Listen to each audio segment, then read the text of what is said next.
ডাকাত ডাকাত কে কোথায় আছো? বাঁচাও আমাদের, ডাকাত!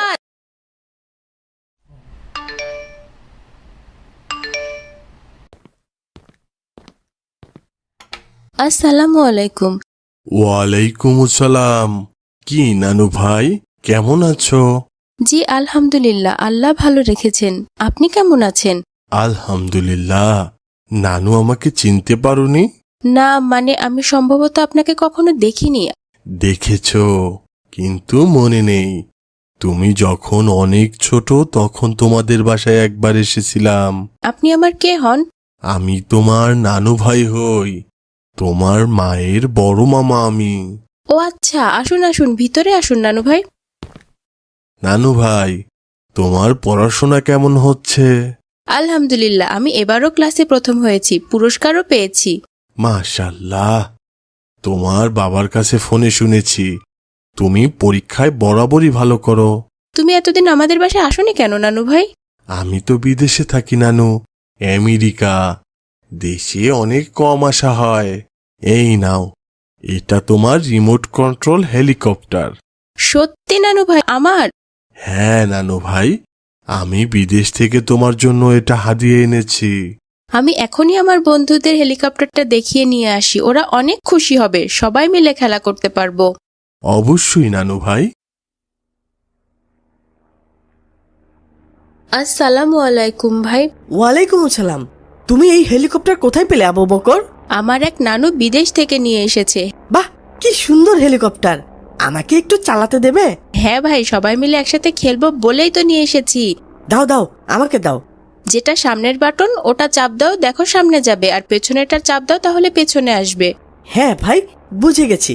মজার হেলিকপ্টার। তোমার খেলা শেষ হলে আব্দুর রহমানকে দেবে, সবাই মিলে খেলবো আমরা, ঠিক আছে? ঠিক আছে ভাই।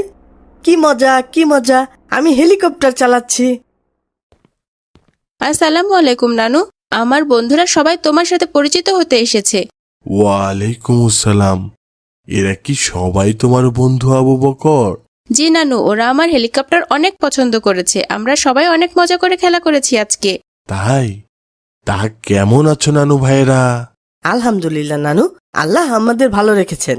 এরপর যখন বিদেশ থেকে আসি তখন তোমাদের সবার জন্য এরকম একটা করে হেলিকপ্টার নিয়ে আসবো ইনশাল্লাহ। তোমাদের এটা পাওনা রইলো। সত্যি? সত্যি নানু ভাই, আমাদের তো এটা ভীষণ পছন্দ হয়েছে। হ্যাঁ নানু, সত্যি। ঠিক আছে নানু, তুমি রেস্ট নাও, আমরা খেলা করি। নানু ভাই, আমি একটু বাইরে যেতে চাচ্ছি। তোমরা কি একা বাসায় থাকতে পারবে? তোমার মা কিন্তু বাসায় নেই। হ্যাঁ নানু ভাই, থাকতে পারবো। সাবধানে থেকো কিন্তু। অপরিচিত কেউ আসলে না চিনে বাসায় ঢুকতে দিও না। আচ্ছা নানু, তুমি তাড়াতাড়ি চলে এসো কিন্তু। ঠিক আছে নানু ভাই। চোর ডাকাত থেকে সাবধান। অপরিচিত কাউকে সন্দেহ মনে হলে আশেপাশে সবাইকে ডাকবে। ঠিক আছে নানু ভাই। আসসালামু আলাইকুম। ওয়ালাইকুম আসসালাম। ভাই, অনেক তো খেলাধুলা হলো, এইবার বাসায় চলে যাই। আর একটু থেকে যাও, একটু পরেই বাইরে থেকে মা চলে আসবে, তারপর গেলে ভালো হতো না?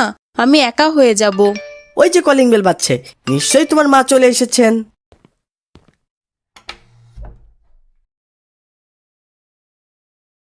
ডাকাত ডাকাত কে কোথায় আছো? বাঁচাও আমাদের, ডাকাত!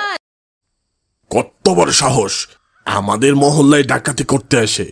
এক্ষুনি পুলিশে কল দিচ্ছি। নিয়ে ইচ্ছা মতো প্যাদানি দিলেই ঠিক হয়ে যাবে। ভাই, ওর মাস্ক খুলে দেখুন, দেখি চিনতে পারি কিনা। মানুষ যেন না চেনে এই জন্য মাস্ক পরে এসেছে। ঠিক বলেছেন, ওর মাস্ক খুলে ওকে একে দেখি, দেখি চিনতে পারি কিনা। নানু ভাই, তুমি তুমি আমাদের বাসায় ডাকাত দিতে এসেছিলে? আমার তো বিশ্বাসই হচ্ছে না। নারী নানু ভাই, তোমরা ভুল বুঝেছ। আমি ডাকাত দিতে আসিনি। তাহলে আমাদের আগে বলনি কেন? বলবো কিভাবে? আমার মুখে তো মাস্ক পরা ছিল। বলার আগেই সবাই ধরে বেঁধে ফেললো। উনি আমার নানু ভাই, ওনাকে ছেড়ে দিন দয়া করে। নানু ভাই, তুমি এরকম ডাকাত সাজলে কেন? আমি তো ডাকাত সাজিনি নানু, তোমরা ভুল বুঝেছ। তাহলে তোমার হাতে ছুরি ছিল কেন? মুখে মাস্ক, হাতে ছুরি, আবার তোমার সাথে ওনার হাতে বন্দুক, এসব দেখেই তো আমি ভয় পেয়ে গেছি, ডাকাত বলে চিৎকার করেছি। তোমরা ভুল বুঝেছ নানু। দেখলাম তোমার মায়ের তরকারি কাটার ছুরিটা নষ্ট হয়ে গেছে, তাই বাইরে যেয়ে একটা ছুরি নিয়ে এসেছি। ওটা রান্নার ছুরি, ওটাই হাতে ছিল। আর বাইরে অনেক ধুলোবালি, তাই মাস্ক পরেছিলাম। বুঝেছ নানু? তাহলে ওনার হাতে বন্দুক ছিল কেন? ও আমার বন্ধু, প্রায় 15 বছর পর ওর সাথে দেখা, তাই ভাবলাম ওকে বাসায় নিয়ে আসি। বাসায় আসার সময় তোমার কথা শুনে তোমার জন্য একটা খেলনা বন্দুক এনেছে। ওটা খেলনা বন্দুক ছিল নানু ভাই, তোমার জন্য হাদিয়া। আমার তো এখন অনেক লজ্জা করছে, না বুঝেই কেমন তোমাদের বিপদে ফেলে দিলাম। কিন্তু তোমার তো চুলদাড়ি সাদা ছিল, এটা কালো হলো কিভাবে? কালো চুলদাড়ি দেখে তো আমি আরো বুঝতে পারিনি যে ওটা তুমি। তোমাকে দেখতেও অন্যরকম লাগছে। আমি তো সবসময় চুলদাড়িতে কালো রং দিয়ে কালো করে রাখি। তোমাদের বাসায় আসার সময় চুলদাড়িতে রং দিতে পারিনি, তাই বাইরে যে চুলে কলপ দিয়ে এসেছি। এই জন্যই হয়তো চিনতে পারোনি আমাকে। নানু, তুমি চুলে কালো রং দাও? হ্যাঁ নানু, না হলে তো বুড়ো বুড়ো লাগে তোমার নানুকে। আমাদের প্রিয় নবী হযরত মুহাম্মদ সাল্লাল্লাহু আলাইহি সাল্লাম বলেছেন, শেষ যুগে এমন এক সম্প্রদায় আসবে যারা চুল ও দাড়িতে কালো রং লাগাবে, যা দেখতে কবুতরের পেটের মতো। তারা জান্নাতের সুগন্ধও পাবে না। চুল দাড়িতে কালো রং দেওয়া এত ভয়ানক। আমি এই ব্যাপারে জানতাম না নানু। তাহলে তো আর চুলে রং দেওয়া যাবে না। রং দেওয়া যাবে। রাসূল সাল্লাল্লাহু আলাইহি সাল্লাম বলেছেন, ইহুদি ও খ্রিস্টানরা মাথার চুল ও দাড়ি রং করে না, সুতরাং তোমরা তাদের বিপরীত করবে, মানে রং করবে, তবে সেটা কালো ছাড়া অন্য যে কোনো রং। কালো রং ছাড়া আর কি রং দেব তাহলে? আমাদের রাসূল সাল্লাল্লাহু আলাইহি সাল্লাম সাধারণত মেহেদি, জাফরান ও লাল গোলাপের রস দিয়ে চুলদাড়ি রং করতেন। তাই সাদা চুলদাড়িতে মেহেদি, জাফরান, গোলাপের রস দিয়ে রং করা সুন্নত, তবে কালো রং দেওয়া যাবে না। নানু ভাই, তুমি খুব সুন্দর একটা পরামর্শ দিয়েছ। আমি ইনশাল্লাহ মেনে চলার চেষ্টা করব। আজ যা ঘটে গেল সবকিছুর জন্য আমি খুবই দুঃখিত নানু ভাই, আমাকে মাফ করে দিও।